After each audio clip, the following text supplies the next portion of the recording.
This is one of those videos where I feel like it will be like, obviously everybody agrees with me, but inevitably somebody will be in the comments like, how dare you? Good morning, beautiful people. Today, you and I are going to discuss my actual favorite Gilmore Girls couple, Lane and Dave.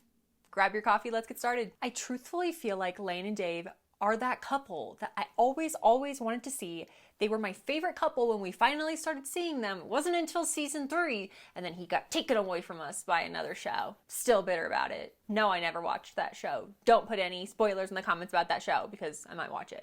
But anger. The way that we are going to walk through this couple is partially a way that is not healthy to do in the real life scenarios, but it's fine. They're fiction. So we're going to basically kind of compare the relationship of Lane and Dave to Lane and Zack. I am going to start at the very end with giving you the spoiler of I think Lane and Dave work better as a couple than Lane and Zack do, and here's why. One of the largest points of contention that I have with the show overall is the communication between characters, especially when they're in a relationship. We see many examples of this going very wrong, whereas Lane and Dave are I'm going to say the one couple that really gets communication right from the start. And to Zack's credit, I know I love Amy Sherman-Palladino, but I don't think that she really set us up to like Zack from the beginning. So when Dave does leave us and then Zack becomes the now soon-to-be husband dating person, we kind of were set up to not like him from the beginning, even when he hits on Lorelai. Be done by 8. Don't you worry. I won't. Okay. Lorelai. Okay. I feel like we're just supposed to magically forget that happened and then just love him and Lane together. But he pretty much is set up as the player. He's not really set up as somebody who really loves, he loves his craft, but he doesn't really know the details of it. When we first meet Dave and Lane have the connection of loving the intricate details and the audio geekery of music and their bands that they love, and 38 out of the 42 of the list. Well, sound, I'm sort of an audio geek, sorry. No, don't apologize. I love you for being that way. That in and of itself makes us love Dave and Lane as a couple. Lorelai and Rory come out and basically say that they see many snugging type things in their future. Rory doesn't know what that means. There's a whole movie titled that. Anyway, the writing gives us the impression that they are the end goal couple. Another way that, maybe not during the show that I realized this, but afterwards, is that Lane is based off of Amy Sherman-Palladino's personal friend, and Dave Rogalski is the exact name of that lady's husband. So if you don't think they were meant to be end goals, that in and of itself, if that is a spoiler to you, should clear the air. Whereas when we meet Zack, he's kind of this bumbling type personality.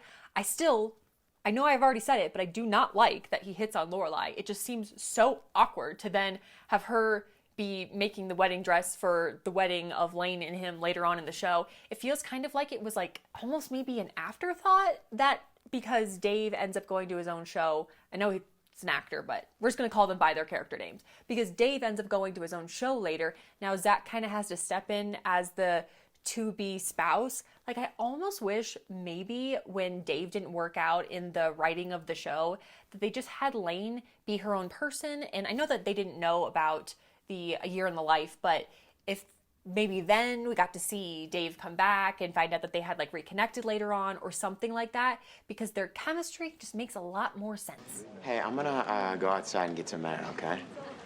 Sure. Okay, be right back.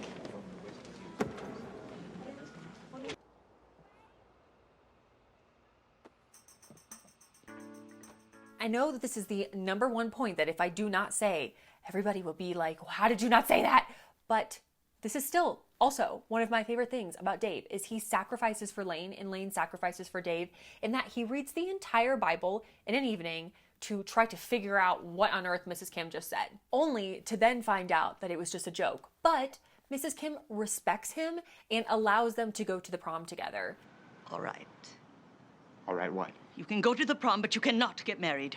That seems fair to me. And me! I think we maybe start seeing a respect of Mrs. Kim and Zack later on in the show, but Dave really steps up as that first person to step up to the plate, not against Mrs. Kim, but to prove that he really does like Lane. Insert moment here. I hate soda because the carbonation freaks me out. I'm happy to give up meat if you feel strongly about it. I don't mind wearing a tie. I enjoyed playing those hymns on my guitar, and I really, really want to take your daughter to the prom. Another example of great communication between Lane and Dave is when they have their first kiss and he's like, okay, I gotta go. And I feel like in every other person in the writing of this show that after they would have kissed, they would have just ran away. It would have been like, now I'm wondering when are we gonna talk next and why doesn't he like me and all of these things. But no, Dave says the one sentence that feels obvious in real life. He says, I will call you tomorrow. That's all we needed. We needed like one moment of communication and he gives us that. Whereas Zack, unfortunately, a lot of times between the relationship, we see him kind of like complaining about things. Like he complains about like, why don't you want to wear your glasses? And it's like, okay, well, personally, I don't really think Dave would have cared. I think he would have been like, wear your glasses, don't wear your glasses. I still think you're cute. Whereas Zack kind of has like, he kind of like teams up with the mom, which I think originally when I watched that, I thought was really cute because it's like, okay, well, he likes her for her. But if she wants to wear glasses or she doesn't want to wear glasses, why should it matter? Like, if you love her, you love her, you know? And one of my least favorite moments of Zack is actually one of my favorite moments of Brian, when Lane outwardly is like, hey, it'd be really sweet since you have all of these names of all these other girls in songs. What about me? And Brian's like, oh, that's a great idea. I'm listening. Let me go write that. And then Zack gets like really, really defensive about it. And it's like, okay, well, she gave you the opportunity to write the song too. It's not like she specifically likes Brian, like in that type of a way, but she's supposed to like you in that type of a way. And all you do is be a big baby about it. And then she's crying. Like, not good communication, not good maturity levels there. And speaking of maturity levels, the way that we see kind of the buildup into finally getting to go to the prom between Lane and Dave is very different than Lane and Zack. It's just like, okay, well, the mom ends up being okay with it or whatever because now she's living with these two, I forgot what Lorelai calls them, put that in the comments, but these two boys and I think unwashed girls might be it. But she's now living with them and then they just kind of like happenstance in a couple. Like it's not really something that really sticks out in my mind of how they really start dating.